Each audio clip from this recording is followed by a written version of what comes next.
আজ আমরা যে ভিডিওটি করতে চলেছি সেটি এনসিইআরটি ক্লাস 9-এর চ্যাপ্টার 9 বল এবং গতিসূত্রের যে নিউটনের ফার্স্ট ল, সেকেন্ড ল এবং থার্ড ল পড়েছিলাম তার সমস্ত কোশ্চেন্স যেগুলো বিগত বছরের রেলের বিভিন্ন পরীক্ষায় এসেছিল সেই প্রশ্নগুলো এবং তার কোশ্চেন এবং তার সলিউশন, প্রশ্নের মধ্যে সমাধান। তো চলো ভিডিওটি থেকে শুরু করা যাক। Let's start. তাহলে চলে আসে প্রথম কোশ্চেনে বলা হচ্ছে কোনো বস্তুর ভরবেগের পরিবর্তনের হার বস্তুর উপর প্রযুক্ত অপরিমিত বলের সমানুপাতি এবং প্রযুক্ত বলে অভিমুখে ক্রিয়া করে। এই সূত্রটি কী নামে পরিচিত? তা এই সূত্রটি আমরা নিউটনের সেকেন্ড লতে পড়েছিলাম, তাহলে অ্যান্সার হবে নিউটনের সেকেন্ড ল। ঠিক আছে, চলে আসছে নিউটনের সেকেন্ড ল। এই হলো আমাদের হাইলাইটার, চলে আসছে নিউটনের সেকেন্ড ল। অ্যান্সার আসবে কি? বলা হয় নিউটনের সেকেন্ড ল। তো চলে আসছে যে কোনো গাছকে যদি আমরা কিছু সময়ের জন্য নাড়াই তাহলে তা গাছ থেকে কিছু পরিমাণ পাতা পড়ে। কেন এমনটা ঘটে? অ্যাক্সেলারেশন, ভেলোসিটি, ইনার্শিয়া না ইম্পালস? যেহেতু অ্যাক্সেলারেশন, ভেলোসিটি বা ইম্পালস এগুলো কোনোটাই গাছের ক্ষেত্রে প্রযোজ্য না, কারণ গাছ যেহেতু স্থির অবস্থায় থাকে, তাহলে স্থির অবস্থায় বস্তুর উপর বস্তু তো ভর আছে, সুতরাং ভর আছে মানে হবে ইনার্শিয়া। অ্যান্সার হবে ইনার্শিয়া। পরের কোশ্চেন চলে আসছে। এই কোশ্চেনগুলো সবই এনটিপিসিতে এসেছিলো, যেমন এটা এসেছিলো গ্রুপ ডিতে।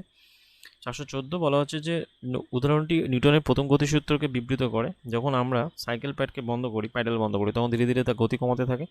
While a catching fast approach cricket ball, the fielder slowly moves his backward with his moving ball, and when a bar starts abruptly and the passenger are jerked backwards. এবং এখানে দ্বিতীয়টিতে বলা হচ্ছে যে যখন কোনো বল কোনো খেলোয়াড় ধরে তখন হাতটাকে পেছনের দিকে নেয় যাতে তার বলের গতিটা কমানোর জন্য। আর 3 নম্বর অপশনে বলা হচ্ছে when a bus start abruptly passenger আর যাক, যখন হঠাৎ করে কোনো বাস যাত্রা শুরু করে তখন বাসে দাঁড়িয়ে থাকা বা বসে থাকা যাত্রীটা পিছনের দিকে সরে যায়। তো এটা নিউটনের তৃতীয় গতিসূত্র থেকে পাচ্ছি। আর রকেট লঞ্চিং তো নিউটনের তৃতীয় গতিসূত্রে পাই, আর এটা আমরা প্রথম গতিসূত্র থেকে পাচ্ছি। বলা এটা যারটার উপর ডিপেন্ড করে হচ্ছে, তাহলে অ্যান্সার হবে অপশন সি। তারপরে কোশ্চেন চলে আসছে, এটা এনটিপিসিতে এসেছিলো 2021-এ। কতগুলো নিউটনের গতিসূত্র রয়েছে? সেটা হলো 3টে, আমরা সবাই জানি। তারপরে চলে আসছে, এটাও এনটিপিসি 2021-এ এসেছিলো। নিউটনের দ্বিতীয় গতিসূত্রকে আমরা কোন ফর্মুলা পাই? তো এটা তো F is equal to M A, একদম সব থেকে ইজিয়েস্ট কোশ্চেনগুলোর মধ্যে অন্যতম। F is equal to M, এখান থেকে আমার ঠিক নিউমেরিক্যালি এই ফর্মুলা দিয়ে অনেক কটা অঙ্ক করতে হবে। তারপরে চলে আসছে অপশন বি। তারপরে চলে আসছে যে নিউটনের প্রথম গতিসূত্র কী নামে পরিচিত? বলা হয় law of momentum, law of motion, law of momentum, law of movement, law of inertia, law of displacement. বলা হয় ল অফ মোমেন্টাম নামে পরিচিত। তো এবং নিউটনের প্রথম গতিসূত্রকে বলা হয় law of inertia. Law of momentum নামে পরিচিত হলো নিউটনের দ্বিতীয় গতিসূত্র। তো এটা প্রথম গতিসূত্র আছে ল অফ ইনার্শিয়া।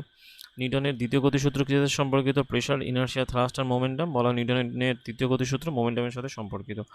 চলে এলো অ্যান্সার। 2018-তে এসেছিল। তারপরে 420 বলা হয় নিউটনের দ্বিতীয় গতিসূত্র কোনটি ব্যাখ্যা করে? Also known by the law of the inertia, এটাকে ইনার্শিয়া বলা হয়। Law of the conservation of the energy, energy সংরক্ষণের কথা বলা হয়। It is helpful to understand effect of the force, বলের ক্ষেত্রে এফেক্টিভ, এবং explain the relationship between the force on two mutual effective object, দুটো বস্তুর ক্ষেত্রে প্রযোজ্য। তো এখানে বলা হয়েছে যে এটা help to understand the effect of the force, বলকে বুঝতে সাহায্য করে। তারপরে চলে আসছে নিউটনের 422, নিউটনের কোন গতিসূত্রের সাথে ব্যাখ্যা করা যায় যে কোনো একটা বলকে দেয়ালে ছুঁড়ে আঘাত করার পর বলটা ফিরে আসে? বলা হয় নিউটনের first law of motion, second law of motion, third law of motion, fourth law of motion. তো নিউটনের থার্ড ল অফ মোশন থেকে আমরা পাই যে প্রত্যেক ক্রিয়ার সমান বিপরীত প্রতিক্রিয়া আছে, অর্থাৎ নিউটনের থার্ড ল থেকে আমরা পাবো এটা অ্যান্সার।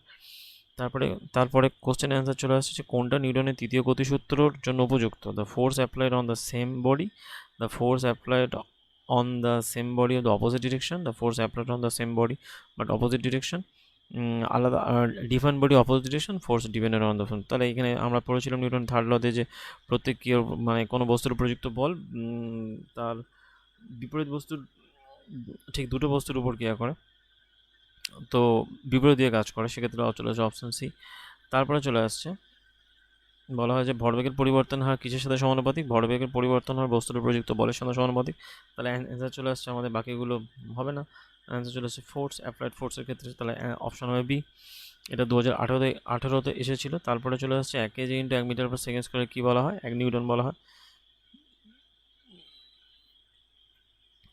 নিউটনের গতিসূত্র প্রকাশিত হয়েছিল কবে? 1687 সালে প্রকাশিত হয়েছিল, যেটা প্রিন্সিপি অফ দ্য ম্যাথমেটিক্যাল বুকের মাধ্যমে।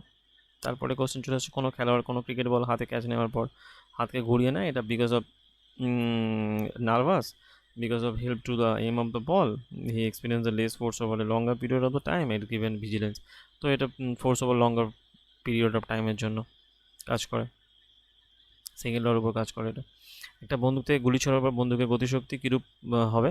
সেক্ষেত্রে more than the kinetic energy, যেহেতু এখানে ন্যাচারালি আমরা জানি যে গুলির গতিশক্তি বন্দুকের থেকে বেশি হবে, তাহলে অ্যান্সার এখানে চলে আসছে less than the kinetic energy of the bullet than গান।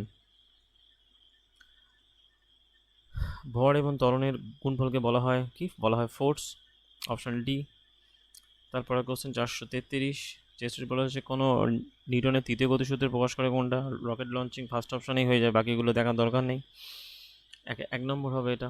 তারপরে চলে আসে 434, যখন কোনো যাত্রী নৌকা থেকে লাফ দিয়ে নৌকাটি পিছনের দিকে সরে, তখন নিউটনের গতিসূত্র বলা হয় বলা হয় থার্ড ল অ্যাপ্লিকেবল হয়। আগের ভিডিওতে আমরা দেখেছিলাম নিউটনের যখন থার্ড ল পড়িয়েছিলাম। রকেট উৎক্ষেপণের নীতি কাজ করে নিউটনের থার্ড ল এর উপর, থার্ড ল অফ মোশনের উপর, অ্যান্সার বি। তারপরে চলে আসছে যে দুটো বস্তুর মধ্যে ক্রিয়াশীল বল একে অপরের সমান এবং বিপরীত, এটা নিউটনের কোন গতিসূত্র থেকে পাওয়া যায়? এটা নিউটনের থার্ড গতিসূত্র থেকে পাওয়া যায়, অর্থাৎ থার্ড ল অফ দ্য মোশনের ক্ষেত্রে প্রযোজ্য। তারপরে অ্যান্সার চলে 436, পরে চলে 437, বলা স্থির অবস্থায় দাঁড়িয়ে থাকা একটা বাস, ওটা চলতে শুরু করলে বাসে থাকা যাত্রীরা হট পিছনের দিকে হেলে পড়ে, এটা নিউটনের কোন গতিসূত্র থেকে পাওয়া যায়? এটা নিউটনের first law of the motion থেকে পাওয়া যায়, যাকে বলা হয় জড়তার সূত্র। একজন ব্যক্তি স্থির জলে একটা নৌকায় দাঁড়িয়ে আছে, যখন সে নৌকার উপর দিয়ে হেঁটে নদী কূলে যেতে চায়, তখন কি করানো হয়? মুভ অ্যাওয়ে ফ্রম দ্য শোর, নৌকাটা নদীর কূল থেকে পিছনের দিকে সরে যায়, রিমে স্টেশনারি স্থির থাকে, সিং ডুবে যায় এবং টুয়ার্ডস দ্য শোর এবং কূলের দিকে সরে আসে। তো এটা কূলের থেকে দূরের দিকে সরে যায়। যখন একটা বন্দুক থেকে এটা গুলি ছোড়া হয়, তখন কি হয়? বন্দুকটা পিছনের দিকে সরে আসে, এটা নিউটনের কোন গতিসূত্রে প্রযোজ্য? এটা নিউটনের third law of the motion থেকে প্রযোজ্য হয়। নিউটনের তৃতীয় গতিসূত্র কোন পরিস্থিতিতে ব্যবহার করা হয়? নিউটনের তৃতীয় গতিসূত্র প্রযুক্ত করা হয় যখন a person jumps from the boat to the river আর বোট গোজ ব্যাকওয়ার্ড, এটা ফার্স্ট অপশনেই আমরা পেয়ে যাচ্ছি, বাকিগুলো দেখার দরকার নেই, এটা নিউটনের তৃতীয় গতিসূত্র পেয়ে যাই। তারপরে চলে আসছে নিউটনের কোন গতিসূত্র থেকে বলের সংখ্যা পাওয়া যায়? নিউটনের কোন গতিসূত্র থেকে বলের সংখ্যা পাওয়া যায়? নিউটনের first law of motion, second law of motion. First law of the motion থেকে আমরা বলের সংখ্যা পাবো, first law of the motion থেকে বলের, আর সেকেন্ড ল থেকে আমরা বলের পরিমাপ করতে পারবো। এইখানে অপশনটা ভুল আছে, অপশনটা হবে বি হবে, এটা বি হবে, এটা বি। তারপরে এটা চলে আসছে এরকমে যে 70 কেজি ভরে একজন ব্যক্তি একটা 50 কেজি ভরের ব্যক্তির উপর 50 নিউটন বল প্রয়োগ করছে, 50 কেজি ব্যক্তি অপর ব্যক্তির কত বল প্রয়োগ করবে? তাহলে নিউটনের তৃতীয় গতিসূত্র অনুযায়ী প্রযুক্ত বল বিপরীত দিকে গিয়ে করে, সমান এবং বিপরীত দিকে কাজ করে, তাহলে হয়তো 50 নিউটন হবে অ্যান্সার। তারপর চলে আসে 445, নিউটনের কোন গতিসূত্রের ক্ষেত্রে কোনটা গতিসূত্রের ক্ষেত্রে প্রয়োজন হয়? অ্যাট রেস্টে গতিসূত্র প্রযোজ্য, যেহেতু জাড্ডোটা মুভিং স্লোলি এক্ষেত্রে প্রযোজ্য, move with the high velocity এক্ষেত্রে প্রযোজ্য, move with the velocity of the time of the velocity of the light এটার ক্ষেত্রে প্রযোজ্য হবে না, অ্যান্সার হবে ডি। তাহলে বলা হচ্ছে নিউটনের মাধ্যাকর্ষণ বলে অনুপস্থিতিতে কোনো রকেটের উৎক্ষেপণের পরিস্থিতি কী হবে? Stable at the rest of the exhaust in the constant, stable at short range rocket, not stable and stable, সম্পূর্ণভাবে স্টেবল থাকবে, কারণ যেহেতু মাধ্যাকর্ষণ শক্তি নেই, সুতরাং কোনো বল কাজ করবে না, গ্র্যাভিটেশনাল ফোর্সই কাজ করবে না। কোনো বস্তু তার স্থির অবস্থা বা গতিশীল অবস্থা পরিবর্তনের বিরুদ্ধে যে বাধা, তাকে বলা হয় বস্তুর বলা হয় ইনার্শিয়া বা জাড্য বলা হয়। তারপরে কোশ্চেন, কোনো টেবিলে রাখা বই কখনোই নিজে থেকে অবস্থা পরিবর্তন করতে চায় না, এটা কী কারণের জন্য? স্পিড, ম্যাগনেটিজম না গ্র্যাভিটি না ইনার্শিয়া? অপশন হবে ইনার্শিয়া। তারপরে কোশ্চেন, এবং এটা লাস্ট কোশ্চেন, কোন ক্ষেত্রে বস্তুর জড়তা বা জাড্য সর্বোচ্চ মান দেখতে পাওয়া যায়? Same size of the rubber ball of the stone, scooter and bus, 10 rupee coins and 5 rupee coin and train আর এরোপ্লেন। তো যেহেতু এখানে জড়তা বা জাড্য মাসের উপর ডিপেন্ড করে, ভরের উপর ডিপেন্ড করে, সেক্ষেত্রে দেখা যায় সবথেকে বেশি ভরকার ট্রেন এবং এরোপ্লেনের। তো এই কোশ্চেনটির মাধ্যমে দিয়ে আমরা এই ভিডিওটি আপাতত এই পর্যন্ত শেষ করব। ভিডিও ভালো লাগলে লাইক করো, শেয়ার করো, চ্যানেলটাকে সাবস্ক্রাইব করো। আর এই যে অধ্যায়টা চললো, এটা মেকানিক্সের মোটামুটি পার্ট 1 পার্ট 2 মানে ঠিক দুটো অধ্যায় আমরা শেষ করলাম, তবে এর কিছু নিউমেরিক্যালস বাকি আছে যেটা আমরা পরের ভিডিওতে করার চেষ্টা করব, এবং এর পরের যে বড় ভিডিও আসবে সেটা গ্র্যাভিটেশনের উপরে আসবে। মেকানিক্সের চ্যাপ্টার শেষ করার পর আমরা চেষ্টা করব ইলেকট্রিসিটি পড়ানোর, কারণ ইলেকট্রিসিটি, লাইট এবং সাউন্ড মেকানিক্স এগুলো থেকে বেশি কোশ্চেন আছে ফিজিক্সে। রেল বলো, যে কোনো কম্পিটিটিভ এক্সামিনেশনে বলো, আপকামিং এক্সামিনেশনগুলো, আরপিএফ সামনে আসছে। তো আরও ভিডিও পেতে চ্যানেলটিকে বেশি করে সাবস্ক্রাইব করো, শেয়ার করো, লাইক করো, এবং দেখা হচ্ছে পরের ভিডিওতে। ওকে।